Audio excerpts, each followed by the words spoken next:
Hey everyone, welcome to the Midpoint. Today's topic is lagom, a Swedish principle about balancing your life, which influences Swedish culture a lot.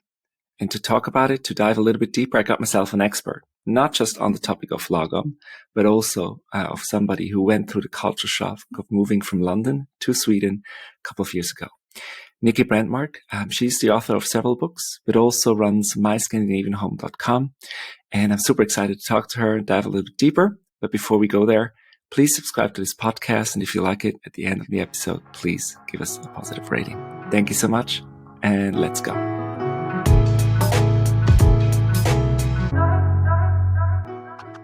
Welcome to the podcast, Niki. Thank you. It's a Great to pleasure have to you be on. here. Yeah, it's lovely. Where are you calling from right now? You're somewhere in Sweden, right? I am in a very sunny Sweden today. Blue skies in the south of Sweden, in the third largest city, which is Malmö, or Nice. Malmö, as the locals would say. That's very close to Copenhagen, right? I think I've taken that bridge tunnel thing that goes over It is. the bay. Honestly, we can see the bridge almost from our house, and it's so fantastic because it just means that we can get to Denmark in sort of 20 minutes flat with the train. So it's perfect. I've seen that bridge once flying. I think I was flying from Asia to Europe, and I had to sort of transit in Copenhagen. And you fly into that bay, and you see a bridge going into the water. It's so unreal. It looks really funny. It's completely mad. It's so cool. There's an island called Pepperholm. There's also Saltholm, and it goes down into Pepperholm. And then on the Danish side, it sort of suddenly goes under the water. It's completely mad. It's an amazing feat of like architecture and engineering. Yeah, so the reason we talk today is the principle of lagom. Maybe you can pronounce that better and tell us a little bit what it is exactly. I think you pronounced it perfectly. Yeah, lagom. And it's a Swedish word, and it means not too little, not too much, just right. And it's about getting the perfect balance just for you. I mean, not necessarily perfect, but just the right balance for you. Mm-hmm. It's a very sort of personal word. That's definitely something we're all interested about. So we'll dive into that a bit more and sort of a bit broader. As I said, you wrote a book about it. So I have the German version here, but you told me how many languages has it been translated to? Yeah, there are 12, I think 12 language versions. It's crazy. It's, there's a UK and US version, but there's also Portuguese and Vietnamese and Russian and Japanese and many different variations. Oh, wow. I'm sure you didn't have to release a Swedish version because everybody knows about it already, right? So you... Yeah, exactly. And also they're so good at English. They just don't have any problem reading in English anyway. But yeah, they are the ultimate experts on it. They taught me. Yeah, they taught you. Well, let's take maybe a step back in time and start sort of where you were coming from. Where did you basically start your career and sort of what got you to move to Sweden? Well, I'm originally from London, England, where I grew up, and I left the country when I was about 18. I went to America, and I've also been in various other countries, including Dubai, Scotland, if you can call that a different country from England. Some would, some UK, still UK based, but still, moved around quite a lot. And then when I was 26, just 1 year ago, obviously, I met my Swedish husband and moved to Malmö, Sweden. And I've now been living here for 19 years. And how was it to move to Sweden? As you mentioned, Swedish people speak English very well. I think it's a Scandinavian country. It's very connected, sort of also very globalized in a way. But how was it to move to Sweden? How big of a culture shock did you get?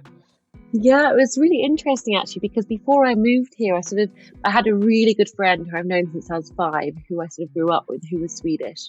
And before I moved here, I'd been visiting quite a lot of times, especially in the previous 12 months, backwards and forwards between England and Sweden, visiting my boyfriend at the time, now my husband.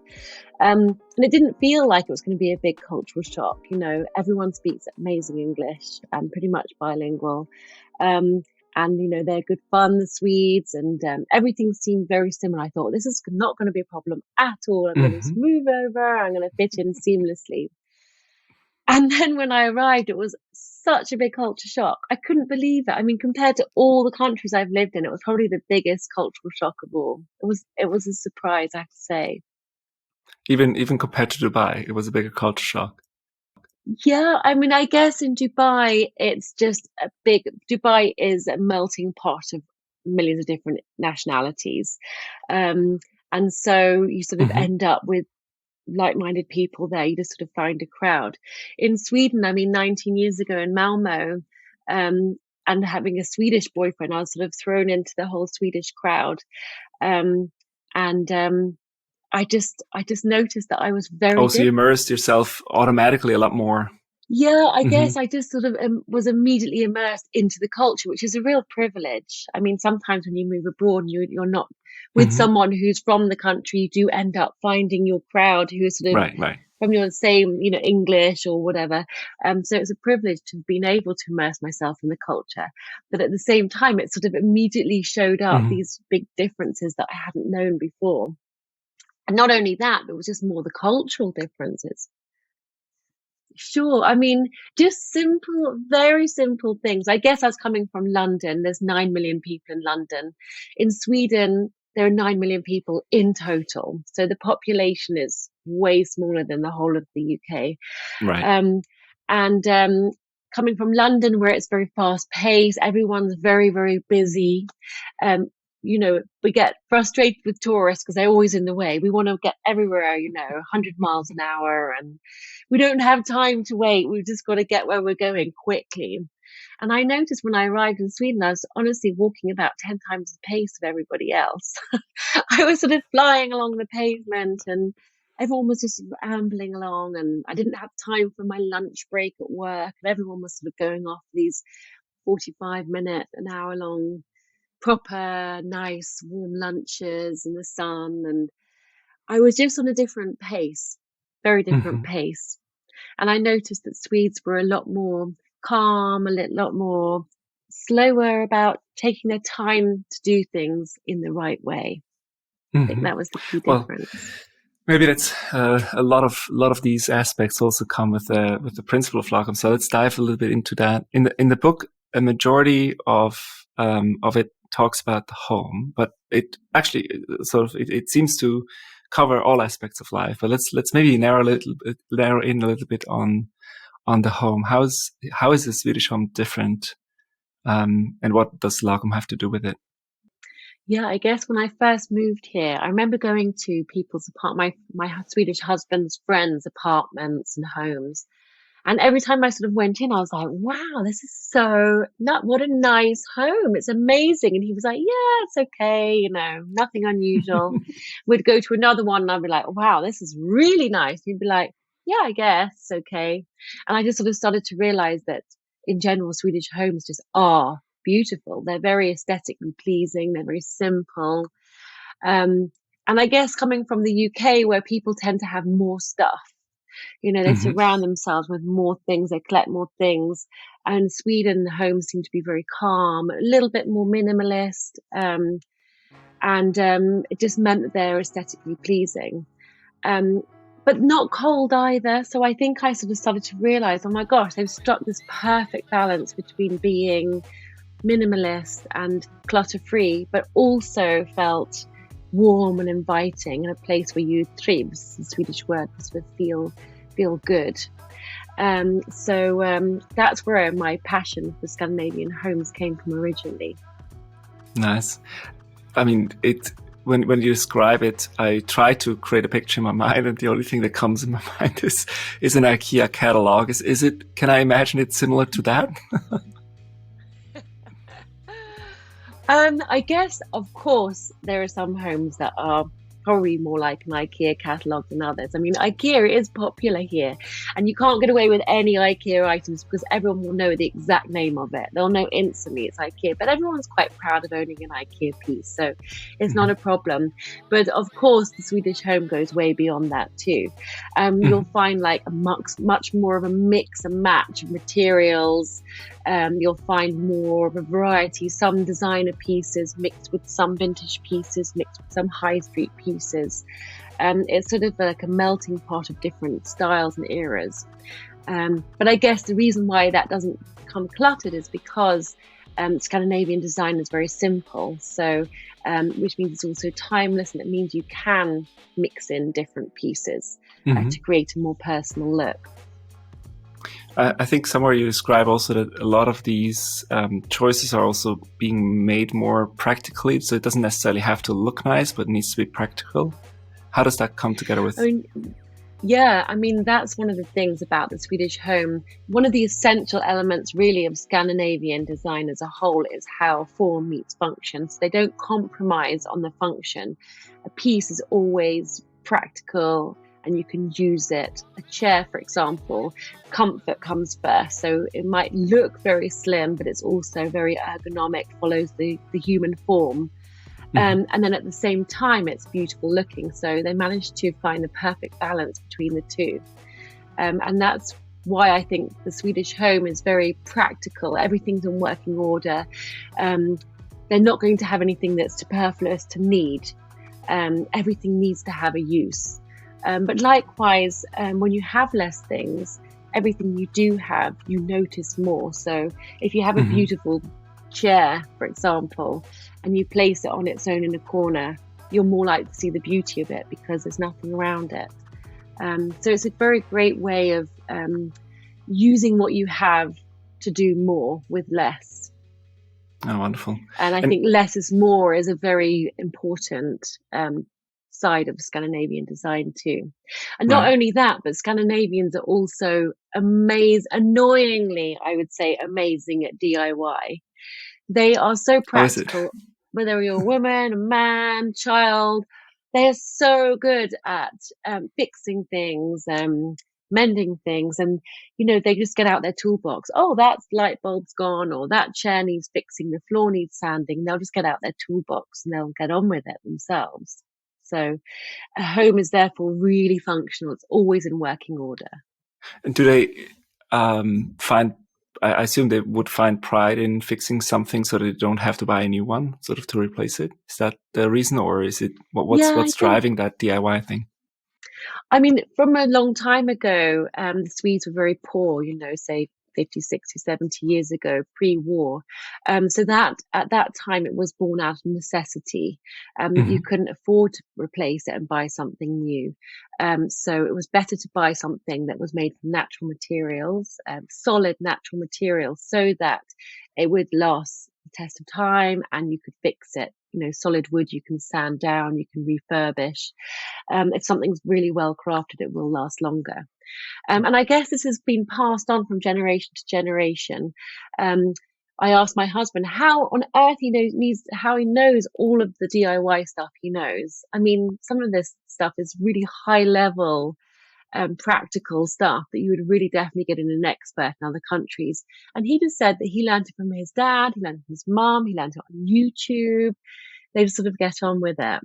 And at school, my children have all, boy, girl, everyone, they all learn how to sew. They get their sewing license. They learn how to cook like they do in other countries, but they also learn how to manage an entire home. Do you need a license for sewing? Even my husband's got his sewing license. It's like a certificate to say I can use a sewing machine.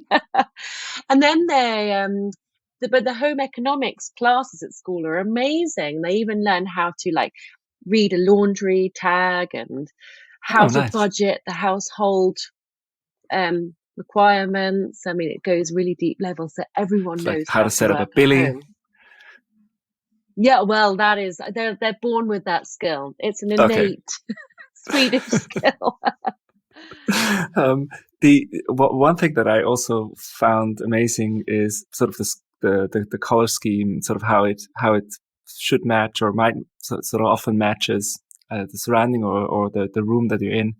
Maybe one thing that you also emphasize is the bedroom and sort of sleep being extremely important. Mm-hmm. Can you just paint us a little bit of a picture of how a bedroom might look like, also with regards to the color scheme or sort of what you choose in there to make sure that you have a good night's sleep? Yeah, absolutely.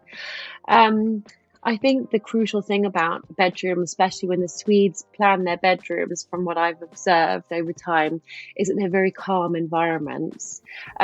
Sleep, where your bedroom is probably the most important room of the house, sort of mental health wise. It's where you wake up, it's where you start your day, it's where you end your day. And sleep is so important for our functioning. So bedrooms tend to be incredibly calm. The colors tend to be soothing tones. That make it create a very serene feel. Digital items should be, not always are, I have to say, but should be banned from the bedroom. And Swedes are because they're very practical, they might have sort of thinner sheer curtains like this that still allow light in, but hidden behind they'll always have a blackout blind. Especially because in the summer, in some parts of Sweden, the sun never sets around midsummer. So it's crucial to block out the light for the best sleep possible. I'm likewise on their beds, I guess. I know that in Switzerland you have this too, but in England you certainly don't. On a double bed in the UK and a place like America, you'd have a double duvet. But in Sweden, they always have two single duvets. So if you're sleeping with a partner, they can have a cover that's lagom, it's just right for them. If they get hotter in the night or they get cold in the night, they can have the thickness they need. And it's just a more practical way to sleep that ensures a better night's sleep. Are there other tips to give to have a good night's sleep aside from sort of the bedroom, like an evening routine? Yeah, I think also that, our days have become really hectic. We are connected 24/7 now with our phones. And in the evening, people sort of tend to think, oh, I'm going to watch a film, I'm going to look at my Facebook, I'm going to scroll on Instagram, I'm going to do this, I'm going to do that, and then I'm going to lie down and be able to get to sleep miraculously. But the reality is that we need to calm down. In the olden days, pre-electricity, when it came to twilight, the light would start to fade. It would automatically our circadian rhythms would match this and would start to calm down. These days, we need to work much harder to calm ourselves down. So activities like analog activities, maybe some crafting, reading, writing diary, having a nice shower, warm bath, that sort of thing. Anything that's away from digital.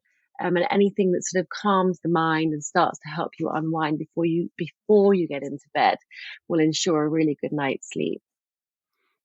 When we spoke the first time, you mentioned that they're obsessed with candles. Do they come along as well into the bedroom, sort of to your evening setup to calm yourself down? I feel like a flame in Switzerland, it's kind of the chimney fire that's very soothing, but we don't light a lot of candles. Yeah.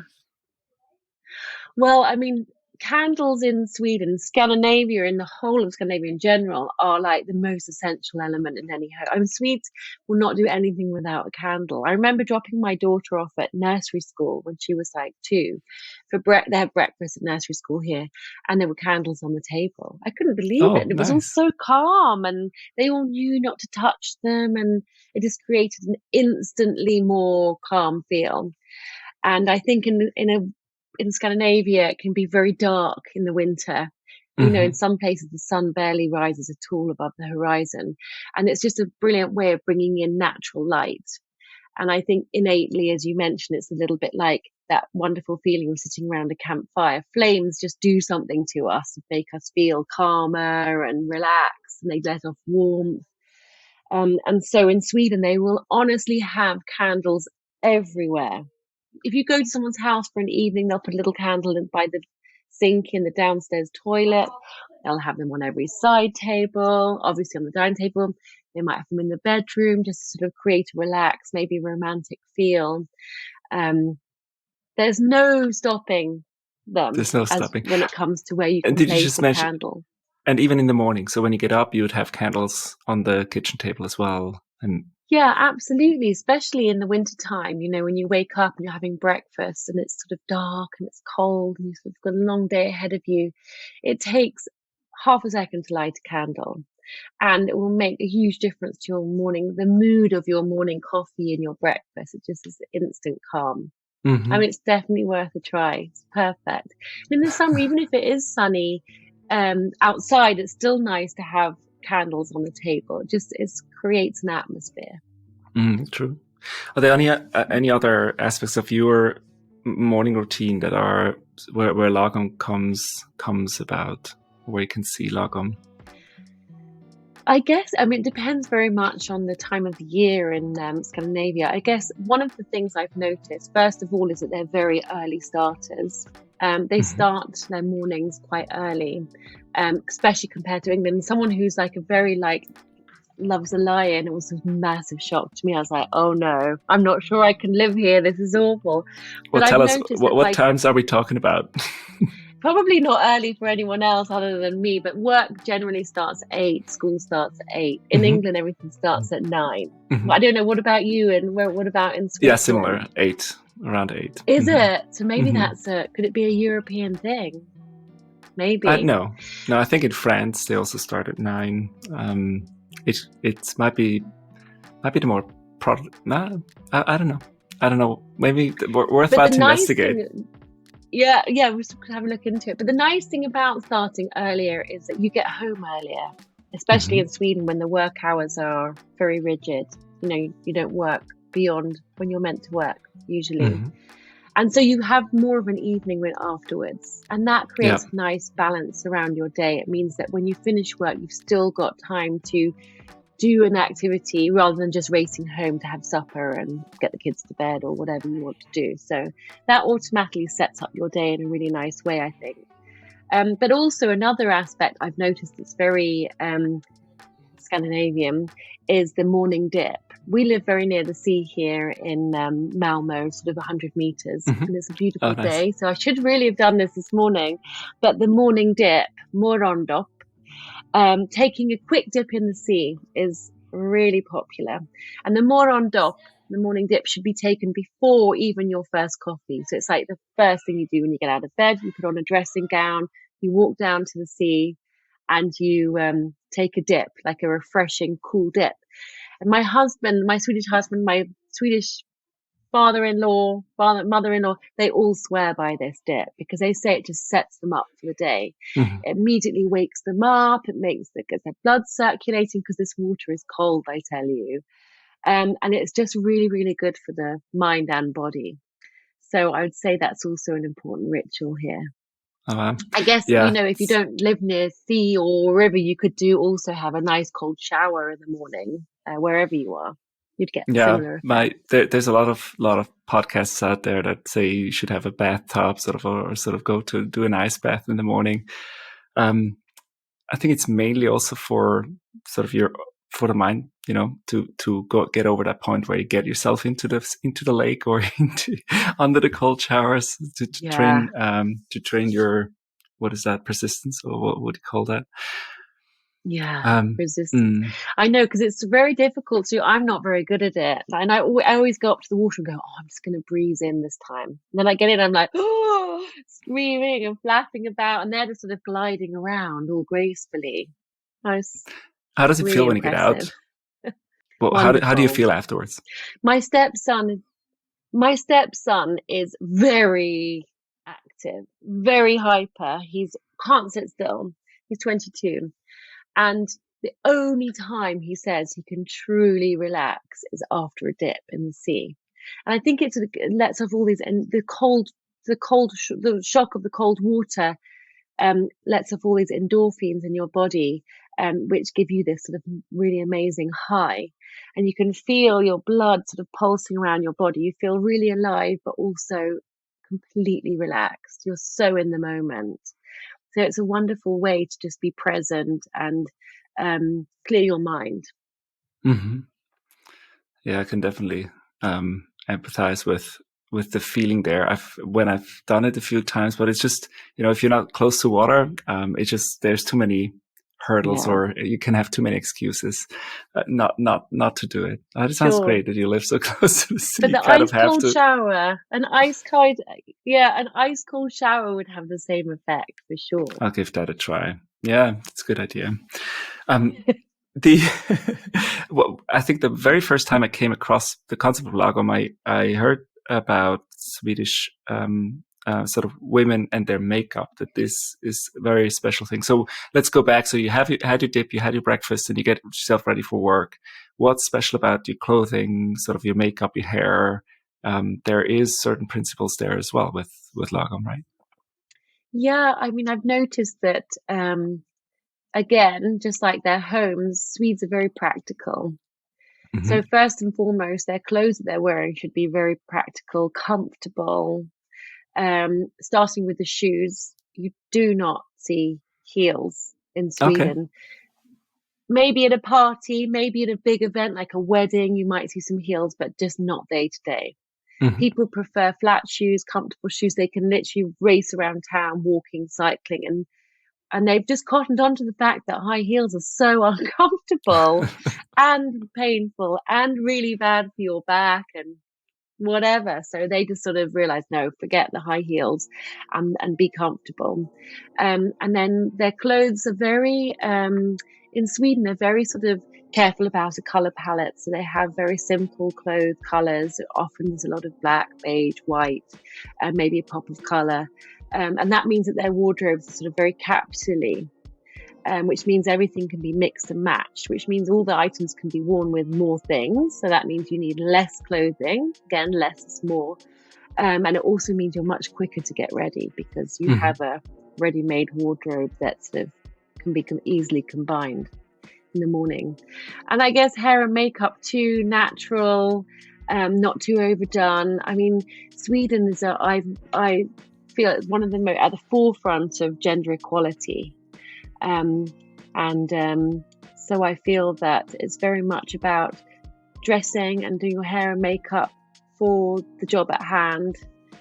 Simple, pared back, not too much, not too little either to look really casual. With regards to gender equality, I remember you had an episode, sort of you write about it in the book, where you looked at a baby in a stroller and commented on it. Do you remember? Do you know what I'm talking about? Well, was it about the colours that the baby was Yeah. wearing? Mm-hmm. Potentially, could have been. I mean, in Sweden, dressing a girl in pink and a boy in blue is really a no-no. I mean, they just do not. The whole idea is that from the young age, you shouldn't be able to tell based on their clothes and the toys they have what gender they are, because they don't want to enforce any gender roles on them, which is obviously fantastic. And the world is changing now, which is great, but I feel that Sweden's been doing this for a much longer time. And likewise, men are much equally expected to take paternity leave as women. So it's not unusual to see a dad walking along the street. They call them latte papas, coffee drinking dads, and they walk around with the baby Bjorn on, pushing strollers, and so I think that also helps a lot with the equality, because it means from the very beginning women aren't expected to be the sole carers of the children. The men take equal responsibility, and that also then impacts the children. They see that. I don't know the history of Baby Bjorn, but given the name, it must have been a practical invention by a Scandinavian, right? Yes, for sure. Well, let's talk a little bit about family and relationships, since you mentioned it. How is it moving? Sort of, given that you got yourself a Swedish boyfriend, husband, which aspects of the relationships kind of made you realize that lagom had something to do with it, or what was it part of the cultural shock? Like, how is it to have a relationship with the Swedish, and how did you get used to it? Well, I think that my Swedish husband was thinking, brilliant, I'm with an English girl. That means that she'll cook and she'll clean. Total stereotype, I know. Do all the stuff at home. And I was thinking, brilliant, I'm with a Swedish guy. That means we're going to split everything. He's going to do loads of half and half and everything. And I think I got a better deal there, because right off the bat, I think that where in Sweden, one of the shocks was like, no guy will hold the door open for you, for example, if you're a woman, or go, oh, carry your bags for you, or ladies first. That just doesn't happen here because it's part of the gender equality. But then likewise, it means that at home that everyone takes an equal share of the load. So it doesn't matter what chore it is. It's not gender specific. Some people prefer doing laundry. Some people prefer doing cleaning. Some prefer cooking. And that's not gender specific. So as long as you just share the load between you, make sure you're each doing an equal amount, then you both have more time to work. You both have more time, free time to do whatever you please with. So it's just better for everyone to have like a balanced share of the load. Mm-hmm. How about raising kids? I'm sure that's culturally often, very specific. Did you have any differences there? Yeah, I guess also, for example, the fact that we'd both be a part of the maternity paternity leave. So I went back to work, and then my husband was off for quite a few months looking after each of our children. So that was great because it meant I could go back to work and just focus on my work and not stress about rushing home to, pick the children up from wherever. And then also it's just a very sort of, I would say that when it comes to bringing up children, it's a lot more about negotiation. So they have a lot of respect for children. In England, maybe it could be, this was personal experience, but when I was growing up and a long time ago, children should be seen and not heard type of thing. So if you're having a big dinner with friends, maybe the children were not involved in that. In Sweden, the children are involved in everything. And not only that, but play a central role in that too. And then when it comes to telling off, it's a lot more like, so, what do you think? Do you think this is fair? Like, how can we do this differently? It becomes a negotiation rather than just going, go to your room. Oh, I see. And so that was an interesting, and I kind of appreciated it. Obviously they do sometimes completely lose it and go, right, that's it. But on the whole, I've noticed they're very patient with them. Mm-hmm. I'm We have still to set learning some that. boundaries sometimes. Yeah. Also, Yeah. I think I read in the book in parts of sort of when it comes to school education, it's just educating them. There's also a little bit of a not too much, not too little approach, whereas I think I've seen in other countries, I think that's the only thing that the parents would care about, make sure that they got good grades, etc. So, what's on the other side of that balance for in life for the kids? That is so true. So it's Swedish kids, they don't go to start school till they're 7. Okay. And before that they go to nursery, non-compulsory nursery. It's very much taking the time, letting children learn when they're ready to learn. So when they're ready to read, they will read. When they're ready to potty train, they will potty train. And it's actually very, very true. You see children in other countries where they kind of say they have to start reading, and they teach them before, they want them to be able to read before they get to school. And so they're sort of 3 years old and they're teaching them how to read, and this poor child is struggling and struggling and struggling. In Sweden, they do not do that. They wait for them. And then actually most of them learn themselves. They teach themselves how to read so that when they're ready, and then the school helps them through with that. So it's a very, they don't want to push children in any way. They want to keep it calm for them. They want to emphasize play and exploring the world from a creative perspective and a play perspective, rather than all about education and getting top grades and learning. And my daughter, who's sorry to interrupt, is that between sort of up to the age of 7 and then it's a more structured curriculum, or also beyond 7? After that, it's more structured, but it's still very calm. It's about everyone learning together and building it up very slowly. And my daughter, who's 12 now, turning 13, this is the first year they've had grades. So before that, they haven't had any grades. Ooh, okay. Because they want how do you them think about that? Coming from England, it's a little bit disconcerting at first, because you see all these English children at 5 sort of reading and writing, and and you kind of think, oh my gosh, they're going to wonder what's going on with my child. But actually, since going through it with my child, I realized that it means that every child gets there anyway, but without the pressure. So when they're ready to do something, they'll do it. And it just means that they have more time, and they don't get homework either under that age of about 10. So they just have more time to explore and be creative, and then they catch up with the rest of the world in their teenage years. And then the grades come, and then it's time for, preparing them for the real world, but it's a much more relaxed approach. Yeah, my I dad appreciate it. I think it's the right way. My dad always joked. Yeah, my dad always joked that I don't care how good your grades are, as long as you can read and write when you go to the military, I'm fine. So I guess in Switzerland it's compulsory to go to the military, right? So it's I think everybody will get there by the time they have to enlist at 18 or something. So exactly. Does everyone have to do military in Switzerland? Yeah, all men have to. It's optional for women right now. Maybe we'll change that at some point. But that's a long political process. I guess it's also one argument of gender equality. If we have to do it, everybody has to do it, or nobody has to do it. It could go in any direction. So we've talked about the home, we've talked about the family, so relationships.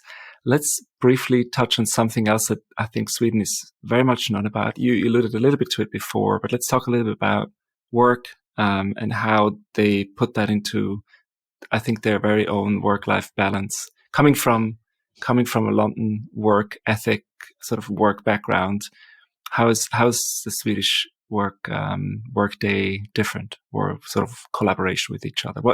Tell me how it is there.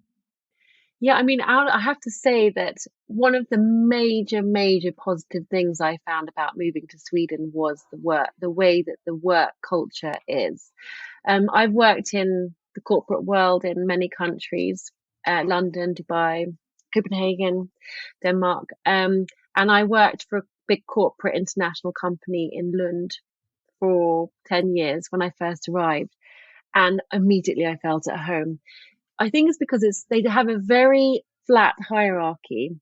So it's not a big manager coming in and saying, you need to do this, you need to do that, you need to do this. It's like everyone working together. It's a very collaborative approach, a very democratic approach where everyone has a say, everyone's respected on the same level. They just don't have this same culture where someone is to be looked up to or someone tells you what to do. It's just very sort of equal. And that means you feel you have a lot more autonomy over your work. It means you're trusted to do the tasks you've been set. And because you're trusted, if you need to leave at 3 or you need to pop out for a 3-hour lunch break one day instead of half an hour lunch break, it's no problem because they know you're going to get the work done that you've been set. So I really appreciate that. That suited me a lot. And then likewise, the day itself is very balanced. They really appreciate the fact that no one can sit at their desk for 12 hours straight and be efficient. It's just not sustainable over time. And in fact, research has shown that by taking breaks, you're actually way more efficient because then you restore your energy and you come back to your desk with a fresh mind. And sometimes it's so hard to take that break. But in Sweden, they have these fika paus, a coffee, which means a break with a coffee and a piece of cake. They have them multiple times a day. They're always going off for a fika. And basically it'll be like one at 10 a.m. There might be one at 2 p.m. and no one interrupts it. And it means you put down all your tools. Your work's put to one side, you go off, you have a coffee. And then they also have their lunch break, which is 45 minutes. No one eats lunch at their desk because it's just considered really inefficient. They feel like you need a break in order to feel refreshed. They know that if you have breaks and you balance your work day, then you'll be able to work for longer years without, say, getting burnt out, getting stressed and everything. And then they expect you to leave on time. And I still remember when I moved over, because in London, everyone was eating lunch at their desk. They're way too busy to take a lunch break and grab a sandwich and, just chuck it down. So it wasn't even a proper nutritious lunch like they would have here. It's just like in Sweden, they have proper brain food. And I remember then, in England, we'd always wait for the boss to leave because we were sort of worried. We thought we would look like we were shirking otherwise. We'd go, has he or she gone? Okay, well, bye. And then suddenly then we'd wait a Yeah, bit and then we exactly. would.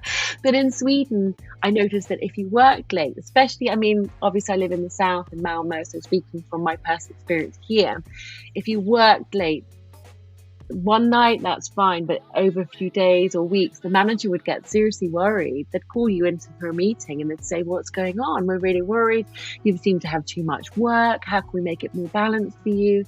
And they really respect that it's so important for your well-being to have a life outside work, to have time in the evening to be with family, do activities that you love, and basically re-energize so that you can come back the next day happy, refreshed, and then ready to focus again. So it's like that perfect balance where they really respect that you have your own private life too. And by working together with that, you're better off. And so I don't know if that makes sense. How many hours would you then consider as okay? It's like balanced.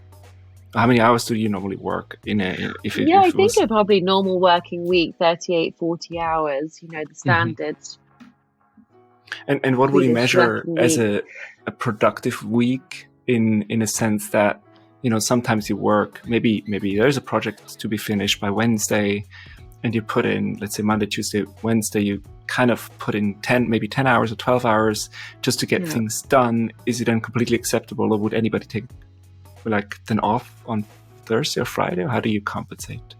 No, I think, I've been asking around a lot of friends and everything, and I think that who also work here, and it would be if you're able to do it, it'd be perfectly acceptable to say I'm going to take a late morning because I've been working really long hours. I just need some time for myself, and then I'll come in at lunchtime or whatever. When I was working in the corporate giant in Lund, my boss would even suggest it. He'd say, you've just been on a big business trip traveling. Don't come in on the Monday. You need to recover, take the day off, that kind of thing. So sometimes they would also suggest it. And I think it's perfectly reasonable. I think the whole idea is that they trust that you know how to manage your workload in the best way. And they respect how you decide to do it. So as long as you get your work done, they're going to be happy. Right. And that's such a great way, I think, of maybe for everybody to approach. Sort of across different work cultures. I mean, I think work culture gets more global as you speak, because we meet and work with so many different people from around the world in different time zones. Would you, in those situations, let's say your kid is sort of, you might need to rush home because your husband is stuck with his work, and you kind of need to rush home because there's something with your kid, or as you said, you might want to take a break, or there's something else, or just that where you're stepping out or stepping away from your desk. Is it just understood and nobody asks, or do you over communicate that with your team or with your manager that why you're doing it, or you don't even have to say anything anymore? How does that work? I mean, I think that everyone understands that you might get a phone call and your child is sick. So, or that you can't come in that day because your child's sick, or something's happened with your mother, or whatever. And the fact of the matter in Sweden, which makes it much easier, is that everyone, male, female, can suddenly leave work at a moment's notice. And I've been in situations where I've been in with highest managers in a meeting, and one of them was the CEO of the company, the corporate giant company. And in the middle of the meeting, he announced, "I'm sorry, guys, I'm going to have to go. I just got a call from nursery and my child's sick." And everyone went, "Okay, then, no problem. See you tomorrow." And they set the precedent that it's perfectly acceptable that if you need to go, family comes first and you need to go. And, no one, I never once had anyone sort of saying, "Oh, they've gone off again, their child's sick again." It was very respectful, and everyone understood that that's just part of daily life. That's just how it is. And as long as everyone sets that precedent, managers all the way up to the top, then everyone feels comfortable and respected to do the same. Yeah, wonderful. And I think you don't need to overdo it. You just say, "I'm so sorry, I've got to go. My child's sick," and they go, "No problem." Yeah, so it's better to just give a reason. I think otherwise, if a manager steps out of meeting that way, the others might think, oh, he doesn't think this topic is important or anything. So just to leave out any wrong interpretation, 1 or 2 sentences would be good enough for everybody's. And you don't exactly. They might sort of go, "Oh wow, was my speech that boring?" It's just gone, kind of. Yeah, but I think more importantly, I think that really the fact that they tell. They over communicate is also to reassure for everybody that it's okay, and for you on the other side is also you don't need to feel vulnerable because nobody's going to talk about it because everybody does it. So yes, gotcha. Exactly. Good point. We kind of come full turn back to sort of you're moving and working in London versus working in Sweden.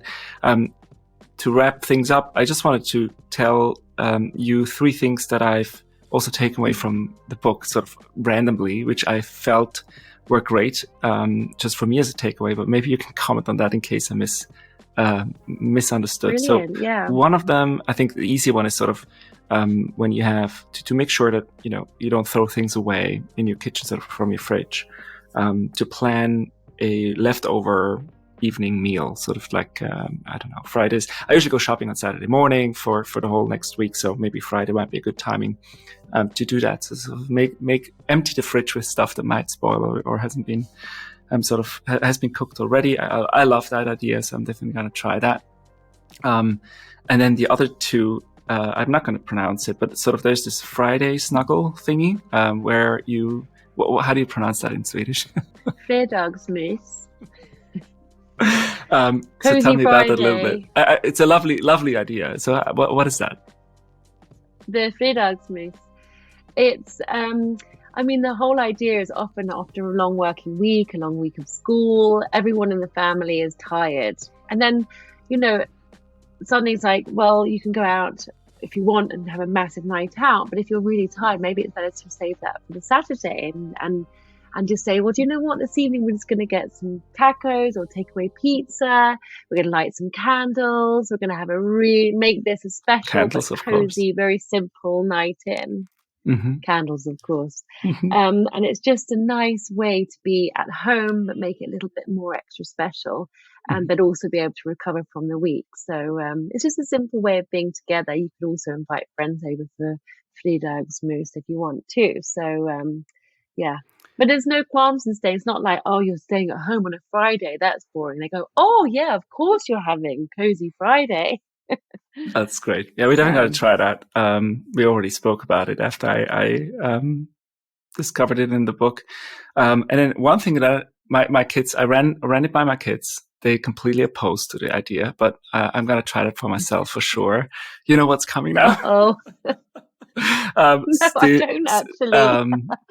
Again, I'm not going to pronounce it, but it's basically that you only eat sweets on a Saturday. So throughout the week, you don't snack sweets.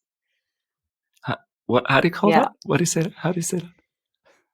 Lördagsgodis. Now, to bear in mind, I have very strong English accent, but basically Saturday sweets. And in Sweden, they're very good like that because it kind of, when every time you go to the supermarket, your children will go, oh, can I have some sweet? Can I have sweets and everything? And so basically this whole negotiation begins, or just basically go no, and then they kind of get in a bit of a strop with you. But they basically ask for sweets most days, don't they? But in Sweden, they have set aside a specific day for sweets. And all children are aware of that. They all abide by that, or should abide by that at least. As they know that they have to wait till Saturday, and then they can have pretty much as many sweets as they want, or maybe there's a specific number. But it just means they still get their sweets. They can look forward to getting their sweets. So it becomes a really big event. You could go somewhere like the best sweet shop, and they can pick them out. And it becomes a bit more special for them.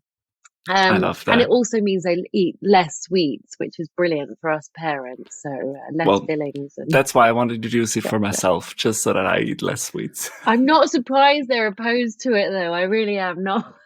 Don't tell them that was my idea.